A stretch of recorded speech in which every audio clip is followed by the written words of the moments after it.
Продолжается большой информационный час, и в это время мы поговорим о том, какой отдых будет пользоваться популярностью у дончан в этом сезоне, и как кризис, в общем-то, сказался на все желания отдыхающих. И помогут нам разобраться в этом вопросе гости студии. Директор туроператора «Пегас Туристик» в Ростове и Северо-Кавказском федеральном округе Илона Чиханадская. Здравствуйте, Илона. Здравствуйте. Руководитель туристического проекта АСТ, президент Южного IT-парка Сергей Кузьминский. Здравствуйте, Сергей. Здравствуйте. И начальник отдела туризма компании «Рейна Тур НТВ» Марина Толпинская. Здравствуйте, Марина.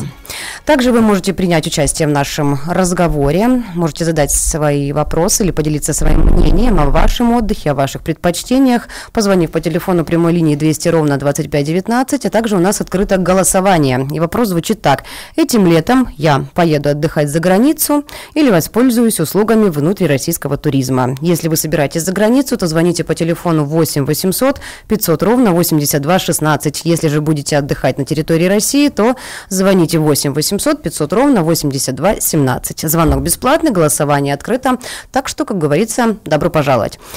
И начнем наш разговор, пожалуй, с того, как обстоят на данный момент дела на рынке туризма в свете непростой экономической ситуации. Илон, давайте начнем с вас. Добрый день. Конечно, кризис сказался на наших объемах, потому что не хлебом насущным мы, как говорится, торгуем, да?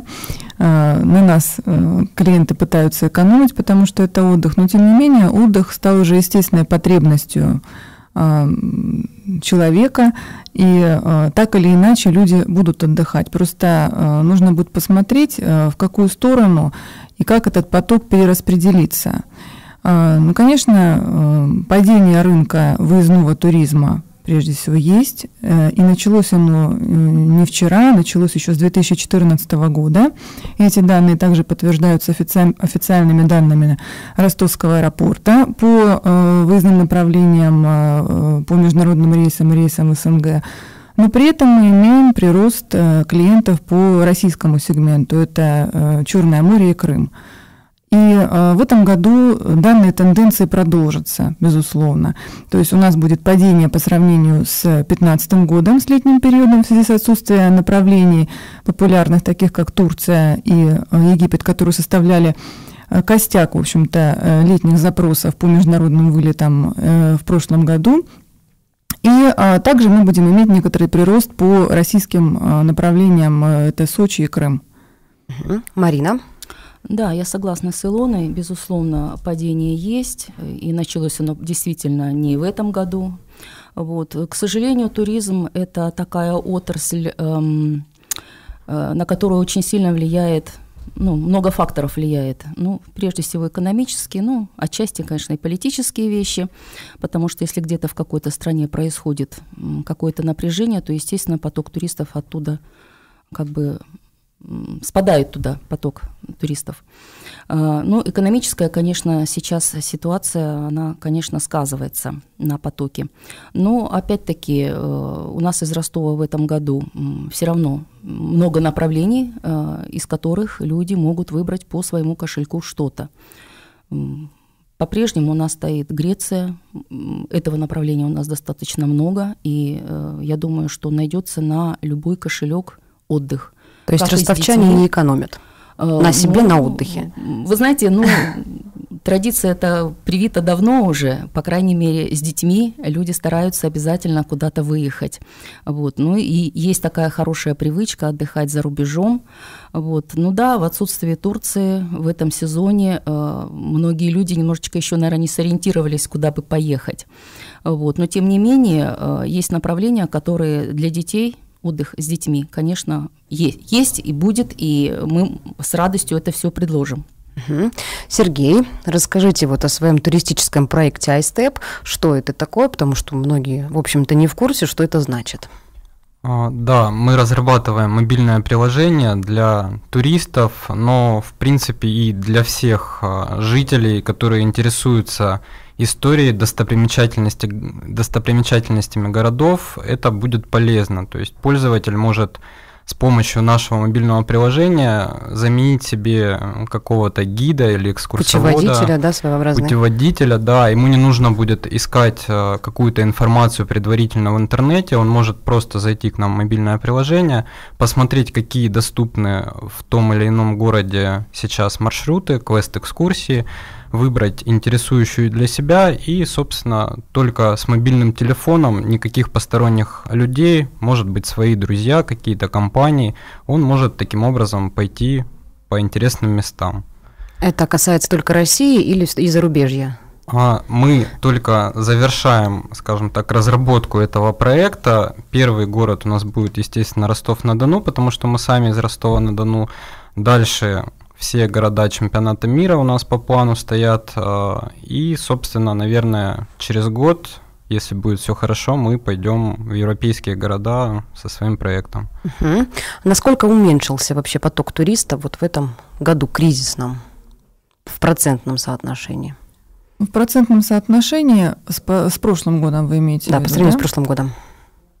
Ну, я скажу так, что в лучшем случае по выездному туризму, если, да, то мы сохраним из Ростова-на-Дону где-то максимально 50% по выезду по сравнению с 2015 годом. Это максимум. Потому что, вот смотрите, по цифрам, если брать то же самое турецкое направление, да, от летних программ, от всех составляло 70%. Вот. То есть мы, конечно, чем-то заменили, где-то там увеличили частоту по тому же там Кипру, Греции, да, добавили новые направления, такие как Тунис, Джерба, да, которые могут быть в какой-то степени альтернативой, да, но тем не менее вот то, что мы видим сейчас, где-то минус 50%. Но это только по выездному туризму. По внутрироссийскому, туризму мы имеем, конечно, прирост. Это видно и по количеству рейсов, которые стоят, и по количеству запросов в поисковых системах, статистика которых у нас также имеется. То есть здесь мы будем наблюдать определенный прирост по сравнению с прошлым годом. То есть в какой-то степени компенсируется все-таки, да, внутрироссийский туризм? Точнее, да, внутрироссийский компенсируется, скажем так, западный. Знаете, как получится? Вот по тем исследованиям, которые мы проводили, по количеству запросов и той информации, которую нам дают наши партнеры турагентства, потому что прежде всего они работают с частными лицами, там ситуация такая, что где-то из того количества людей, вот, которые высвободились у нас, да, из турецких направлений, из египетских, вот где-то, наверное, половина из них переориентируется на другие направления по выездному туризму, по зарубежному, а остальные 50% перераспределятся следующим образом. Часть из них будет, большая часть, это будет российский туризм, а будет при этом где-то процентов, наверное, 15, все-таки 20, которые, наверное, никуда не поедут. Все-таки. И мы будем иметь также по нашим прогнозам какой-то отложенный спрос, который, возможно, сыграет вот свою роль в конце года, если откроют египетское направление. Марина, как у вас обстоят дела? Знаете, я думаю, что вот на сегодняшний день где-то, наверное, 35% туристов у нас как бы пока нигде. То есть они ушли в никуда. То есть это может быть действительно отложенный спрос, но хочу вам сказать, что запросов очень много. То есть ежедневно мы даем информацию людям по выезду за рубеж, и достаточно высокая глубина продаж. То есть и август, и сентябрь, и октябрь месяц. Будут ли они реализованы, это, конечно, вопрос. Вот. Но информация запрашивается, и она дается. Конечно, какое-то количество людей переориентировано на российское направление, но зачастую это не всегда отражает то, что хотят люди получить, потому что, что скрывать, Турция, конечно, приучила большое количество людей к определенному виду отдыха, и люди хотят это получить, особенно те, кто отдыхает с детьми. Конечно, детский отдых, наверное, тяжело что-то сейчас чем-то компенсировать, но тем не менее я могу сказать, что греческое направление достаточно неплохо может выступить компенсацией в этом вопросе. Угу. Сергей, как вы думаете, какая часть ростовчан, да, или дончан, скажем так, воспользуются все-таки отдыхом в Ростовской области и могут воспользоваться услугами вашего проекта? Я думаю, что Воспользоваться может любой этим, кому будет интересно вообще познакомиться с историей нашего города, с интересными местами. Именно в Ростове, ну, наверное, вот как говорят коллеги, поток туристический однозначно увеличится у нас внутрироссийского туризма. Это для нас очень хорошо, потому что сейчас люди начнут искать, как им интересно провести время, именно свое туристическое. Соответственно, будут искать разные инструменты для этого. И после того, как они познакомятся сейчас по всей России с нашим мобильным приложением, даже если все станет хорошо у нас на туристическом рынке, они поедут дальше в другие страны, они уже будут знать о нас и, собственно, там и использовать.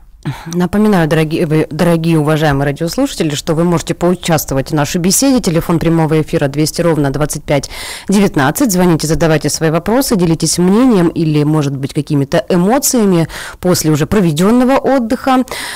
Мы уже говорили о том, что будет пользоваться спросом Греция, да, и Тунис, да, из зарубежных туров. Насколько отдых отличается вот там по качеству, по ценам с Египтом и Турцией? Не только Греция и Тунис. Я бы в этот список еще добавила Кипр, я бы сюда добавила еще Тунис. Более того, как я уже говорила, в этом году мы поставили новое направление, в принципе, для рынка. Рейс, который никогда не летал из Ростова-на-Дону, это рейс на Джербу. Это остров Джерба напротив Туниса находится, который также частично готов и заменит семейный отдых по адекватной цене, где отели работают также по системе «все включено», к чему мы привыкли, большие имеют территории.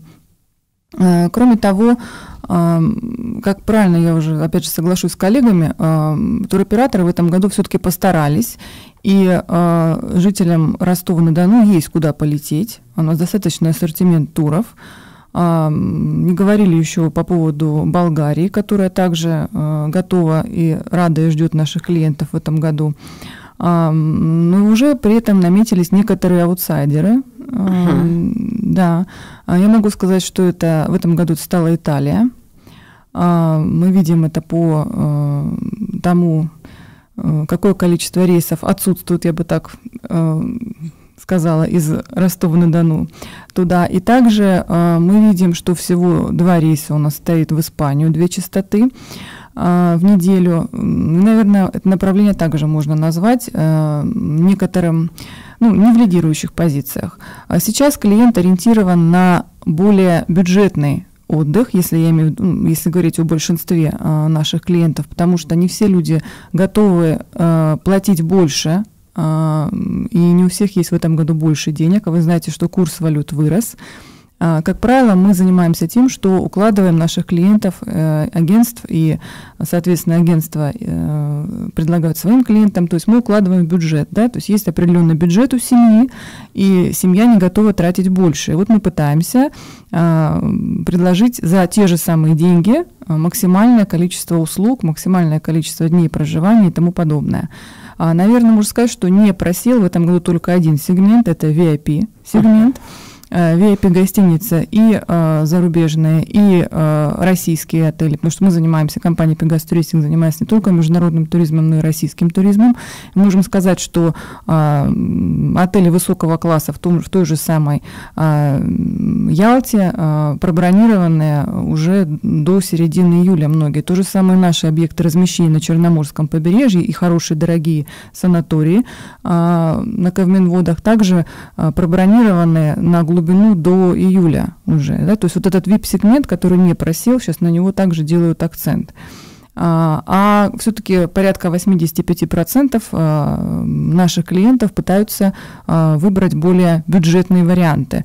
То есть это 4 в основном, либо бюджетные 5, 5-звездочные гостиницы, я имею в виду, и с максимально возможным количеством дней проживания, который позволяет их семейный бюджет на отдых. Марина?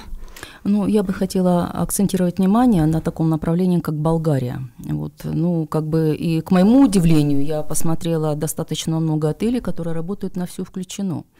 И есть несколько курортных городков, где можно может быть, условно, но поставить знак равенства с Турцией, потому что уединенное расположение отелей, хорошие бухты, хорошие пляжи, анимация и питание, все включено. Это вот то, что нужно, скажем, в теплое время, в разгар сезона поехать именно с детьми.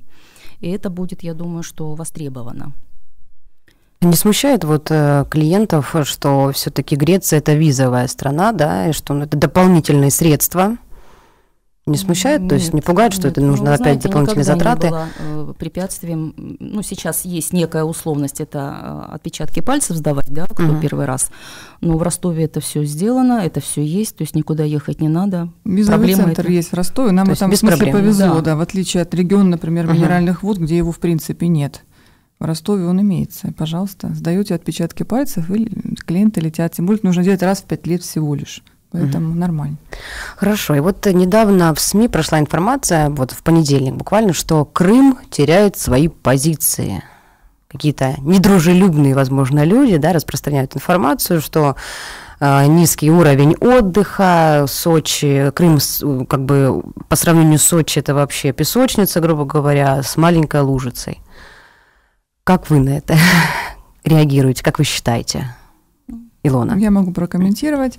Дело в том, что я бы сейчас однозначно не стала безапелляционно ничего утверждать по поводу снижения потока по российским курортам. Почему? Потому что, во-первых, фактически сезон еще, можно сказать, не наступил, да, в том полном объеме, который уже можно учитывать, потому что сезон на Черноморском побережье короткий, это не Средиземноморье, да, то есть у нас фактически сезон там с конца мая начинается только, да, у нас на сегодняшний день 18 мая, да, поэтому подсчеты какие-то вести однозначно рано. Это первое. Второе, раннее бронирование в этом году просела как на международных рейсах, так и на российских курортах, это однозначно. Клиенты, за исключением VIP-сегмента, не бронируют туры настолько заранее, чтобы можно было судить, что однозначно поток будет снижен. Третий момент, то, что, да, цены выросли и на объекты размещения и в Крыму, и на сочинские гостиницы. Но я хочу сказать, что в принципе, все познается в сравнении. Ту ситуацию, которую мы имели по курортам Сочи этой зимой, например, да, эта ситуация достаточно такая беспрецедентная, да, когда нам туроператоры выкупали гостиницы напрямую, да, и обычно у клиентов складывается мнение, что дешевле бронировать индивидуально что-то, да, а в этом году ситуация поменялась. Да, та же ситуация с Розой Хутор, да, нам показала, что не всегда цена у туроператора будет выше, чем цена напрямую. Да? Например, объект размещения Горки город, да, который мы предлагали с чека по 1500 рублей, да, собственно говоря. И при этом клиенты обращались напрямую, отель отправлял клиентов к туроператору. К чему это говорю? Потому что мы сейчас не можем реально посчитать, да, то есть клиенты есть индивидуальные, которые забронируются сами. Есть те, кто обратятся в турагентство. Есть те, кто, грубо говоря, поедут к бабушке на 3-ю линию, будут жить у нее в частном доме. Мы сейчас их никак не посчитаем, абсолютно. То есть это будет понятно уже по факту. Что касается цен этого сезона на Черноморском побережье, потому что много было разговоров по поводу несоответствия цены и качества, да, я могу сказать, что сейчас есть масса специальных предложений на те же самые черноморские наши курорты. Недавно, как я просматривала специальные предложения на нашем сайте, Сочи Бриз Отель, который мы продаем по цене где-то 2500 рублей за номер сейчас на завтраках, это 4 на 1-й линии. Я считаю, что это прекрасная цена. Да, дальше потом на лето будут цены как-то корректироваться, но тем не менее есть достаточно приемлемые варианты и по уровню сервиса, и по стоимости. Просто их нужно уметь найти. В этом вам, собственно, поможет турагентство на самом деле в этом году. Поэтому подсчитывать сейчас что-то, да, с отсутствием раннего бронирования, прогнозирования как такового я бы не стала, так и безапелляционно. По прогнозам, вот в прошлом году мы имели где-то 16 миллионов, да, клиентов, которые разместились и выбрали в качестве своего отдыха Черноморское побережье, вот Сочи я имею в виду, где-то, по-моему, я могу ошибаться, по-моему, 4 или 5 миллионов поехали в Крым, да. Прогнозы этого года, это порядка, Крым, по-моему, плюс миллион они прогнозируют, если я не ошибаюсь. И то же самое по региону Сочи, также, по-моему, плюс 2 миллиона по прогнозу, да, по количеству человек. Ну, посмотрим, как эти прогнозы, конечно, реализуются, да, но пока вот так. Кроме того, тот же самый Крым, насколько мне известно, по информации из Российского союза туриндустрии, в этом году также поехали украинцы. Да, то есть, опять же, поток оттуда будет получен Крымом, да, вот, и масса самолетов сейчас есть с прямым сообщением, то же самое из Ростова-на-Дону, например, Симферополь, да, из всех регионов России крупных есть самолеты напрямую, которые летают и в Симферополь, там, и в Адлер, поэтому транспортное сообщение очень удобное. В этом году многие клиенты, в том числе, кстати, ростовчане, вот по информации от наших агентств, выбирают чаще авиационное сообщение вот по отношению к Крыму именно, потому что не иметь сложности с паромами там, и тому подобное. Очень долго, да. Поэтому Марина, о снижении я бы не говорила. Марина, в отношении Крыма мне что хочется сказать. Понятное дело, как в любой курортной зоне, в Крыму есть отели и не очень. И 2 звезды, и 5. Да. То есть тут как бы говорить, что помойка, совершенно некорректно и неэтично. Вот. В отношении моря мы все знаем с детства, какое море прекрасное в Крыму. Другой вопрос, что достаточно короткий сезон, скажем, пик, наверное, будет это с конца июня до конца августа. Вот. Дальше уже посмотреть как бы. Ну и опять-таки Крым – это же не только море. Ведь не секрет, что наши люди очень любят, отдыхая, что-то смотреть, на какие-то экскурсии ездить, это, конечно, прекрасное сочетание. И, в общем-то, с вами согласился еще наш один эксперт, можно сказать. По телефону мы записывали генерального директора турагентства «Розовый слон», и он говорит вот о Крыме. Наденьте, пожалуйста, наушники. На самом деле Крым сейчас, наоборот, резко растет популярность по сравнению с прошлым годом, снижается количество самостоятельных бронирований в Крым. Все больше и больше ходят людей в турагентство. Одна простая причина: туроператоры выкупают огромное количество номеров, они это сделали в течение зимы. Вот если в прошлом году отдыхало около 4 миллионов человек в Крыму, в этом году мы ждем минимум 5,5 миллионов. Вот так. То есть на 1,5 миллиона, наоборот, увеличится количество. Просто туристы из неорганизованных превращаются в организованных. Вот так, вот как вы и говорили, Лонан, что сейчас, в общем-то, уже все обращаются к туроператорам. Сергей, вы планируете сотрудничать с Крымом? Да, это, наверное, такой второй регион, куда хочется пойти. Он стоит у нас наравне с Москвой, потому что я сам лично люблю отдых в Крыму. Был в прошлом году, буду в этом году. И, возможно, пока буду отдыхать, мы там уже и запустим как минимум один маршрут. А первый город заграничный, который бы вы хотели? Это будет Чехия, Прага. Илона, Марина, какой будет в этом сезоне все-таки, наверное, самый бюджетный отдых? Скажем так, для средних слоев населения, которые привыкли, грубо говоря, потратить 20 и все. 20 с человека на семью? Нет, на семью. 20 на семью, да. Но если они еще добавят 10 тысяч, и семья будет из 2 человек состоять, то я могу предложить 21 мая полететь на Кипр на неделю в отель 3 звезды. Все включено? Нет, или это отель 3 звезды, да, завтрак либо без питания, но тем не менее такой тур есть, да, такие туры сейчас продаются. Сейчас, кстати, на конец мая достаточно много у нас бюджетных, очень хороших предложений из Ростова. Что касается вообще цен, вот, конечно, в 20 тысяч рублей на семью это, наверное, все-таки не про международный туризм, да, это все-таки про какие-то, да, бюджетные очень российские туры, куда можно там уложиться там 1500, предположим, там в сутки за номер, там, да, 1500. Такие предложения тоже, кстати, есть, они есть и сейчас. Вот.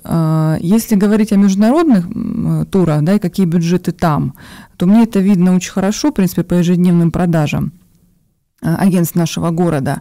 И могу сказать, что, в принципе, сегменты ценовые, конечно же, разные, да, но вот по раннему бронированию лидировали у нас такие ценовые категории, как 65-75 тысяч рублей. Это у нас были 4-звездочные отели на Кипре на неделю на семью, 2 взрослых и ребенок.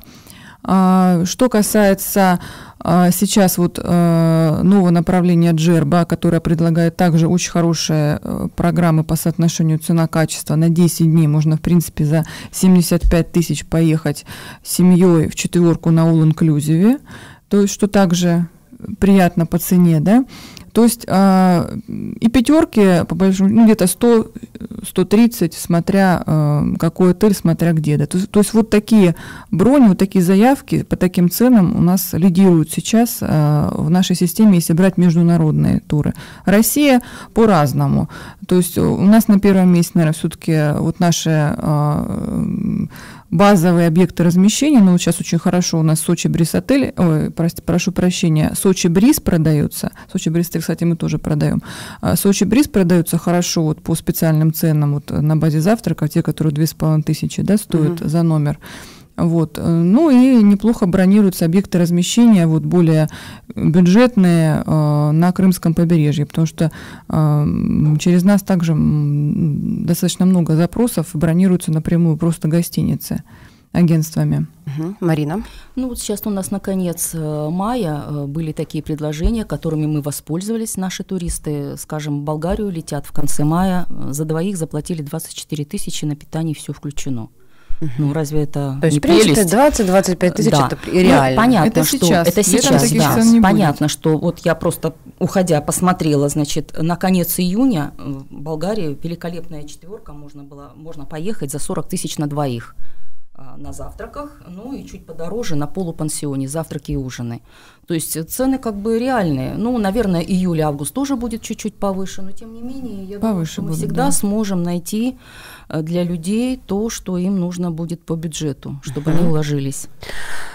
Как вы считаете, все-таки люди в отдых хотят больше поваляться на пляже и покупаться в море, или все-таки познакомиться с какими-то достопримечательностями?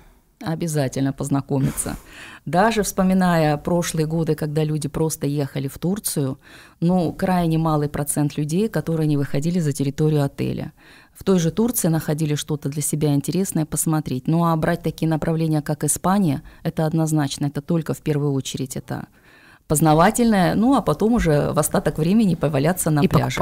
И Греция, и Испания, и Италия, естественно, то же самое. Илона? Я не соглашусь с этим. Все-таки имея такое направление, как, опять же, Турция, да, где экскурсионная программа, и имея информацию от принимающей стороны, да, которая продает экскурсии, могу сказать, что в Турции экскурсионная программа воспользовалась максимум там, порядка 20% клиентов, то есть это все равно был семейный отдых на берегу моря. Но, опять же, тенденция последнего времени все-таки, да, наши клиенты становятся более любознательными, это да, и стараются покупать все-таки экскурсии, стараются брать там на прокат машину, ведут себя более активно на курортах, это да. Но в любом случае лидирует все-таки семейный отдых, такой, можно сказать, тюлени, как его называют, да, в хорошем отеле или бюджетном отеле по хорошему соотношению цена-качество на берегу моря, вот это, наверное, все-таки лидер по продажам у нас. Вы сегодня ни слова не сказали про Арабские Эмираты. Все-таки упал поток, да, туристов в связи вот с последними событиями, упавшим самолетом. Не хотят лететь туда? Я могу сказать, что сейчас упал поток, но, наверное, не из-за этого. Просто сейчас уже не сезон в Арабских Эмиратах. Только в связи с этим связано, да? Вот, смотрите, легко, в принципе, получить информацию по поводу, как легко, да, у нас есть такая возможность, нам легко, да, ее получить, по поводу загрузки рейсов, да. Мы видим, что загрузка рейсов, которые сейчас есть из Ростова-на-Дону, это 1 частота в неделю летает, регулярный рейс, она достаточно коммерчески невысока, скажем так, да. Она и то, опять же, количество пассажиров, которые у нас, с которыми произошла трагедия, да, вы видите, какая загрузка рейсов была бы со 100% нашей, какая была бы загрузка при 100% и какую загрузку мы видели, да, по вот тому количеству пассажиров, в списке которых были опубликованы. То есть рейсы загружаются, ну, чуть больше, чем на 50%, насколько я знаю, да. То есть для коммерческой загрузки это маловато, конечно. Отдых в Эмиратах никогда не был бюджетным. Это все-таки дорогое направление. Кроме того, да, я соглашусь с тем, что туристический сезон вот активный, да, там, наверное, до все-таки конца мая. С конца мая он резко падает. Это было каждый год связано с климатическими нюансами. Там, в принципе, довольно жарко летом. Вот, поэтому Эмираты, мы на них ставку на них не делаем, скажем так.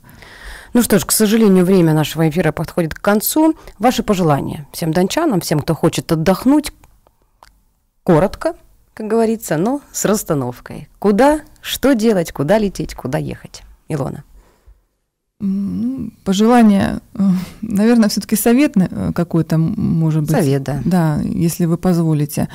Посмотреть, что вот, какие направления сейчас есть, что реально по деньгам получается для семьи, и по возможности забронировать и оплатить этот тур, даже если вылет в сентябре или в августе, для того, чтобы, первое, получить желаемый отель, потому что те же самые отели на Кипре небольшие, те же самые отели в Греции небольшие, то есть там нет такого количества номеров, да, поэтому, возможно, у нас будут остановки продаж по многим гостиницам. То есть если вам подходит эта цена, подходит направление, подходит качество, бронировать туры сейчас уже.